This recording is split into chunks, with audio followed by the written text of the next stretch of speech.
Praise the Lord. Hallelujah.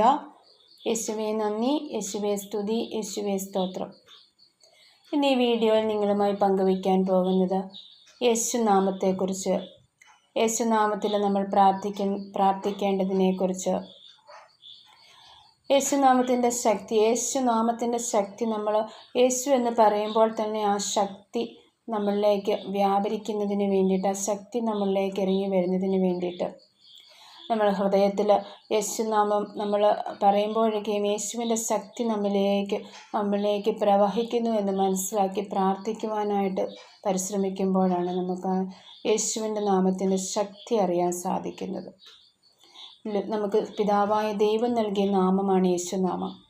സ്വർഗം നമുക്കായി നൽകിയ നാമമാണ് യേശുനാമം.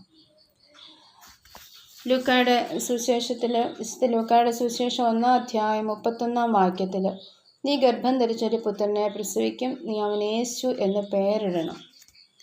നമ്മുടെ രക്ഷയ്ക്കായിട്ട് പിതാവായ ദൈവം നൽകിയ നാമമാണ് യേശുനാമം.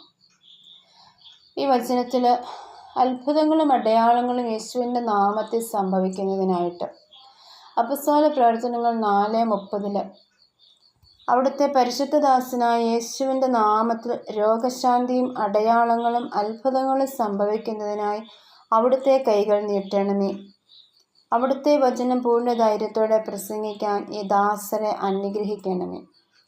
നമ്മുടെ പ്രാർത്ഥനാ ജീവിതത്തിൽ അത്ഭുതങ്ങളും അടയാളങ്ങളും രോഗശാന്തികളും സംഭവിക്കുന്നതിനായി നാം വിശ്വാസത്തോടെ യേശുവിൻ്റെ നാമത്തിൽ പ്രാർത്ഥിക്കുമ്പോൾ പല അത്ഭുതങ്ങളും അടയാളങ്ങളും നമുക്ക് കാണുവാനായിട്ട് സാധിക്കും.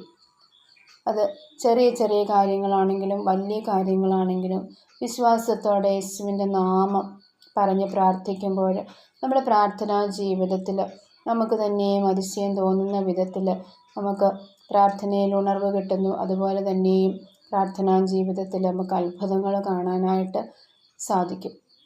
ഈ വചനം കേൾക്കുന്ന എല്ലാവരും യേശുനാമത്തിൽ അത്ഭുതങ്ങളും അടയാളങ്ങളും സംഭവിക്കുന്നതിനായി പ്രാർത്ഥിക്കുക. യേശുനാമത്തിൻ്റെ ശക്തിയാൽ ഈ വചനം കേൾക്കുന്ന എല്ലാവരിലേക്കും അവിടുത്തെ പരിശുദ്ധദാസനായ യേശുവിൻ്റെ നാമത്തിൽ രോഗശാന്തിയും അടയാളങ്ങളും അത്ഭുതങ്ങളും പ്രവർത്തിക്കുന്നതിനായി അവിടുത്തെ പരിശുദ്ധമായ കരങ്ങൾ നീട്ടണമേ എന്ന് പ്രാർത്ഥിക്കുന്നു. യേശുവിൻ്റെ നാമത്തിൽ എല്ലാവരെയും സമർത്ഥമായി അനുഗ്രഹിക്കുന്നു. ആമേൻ.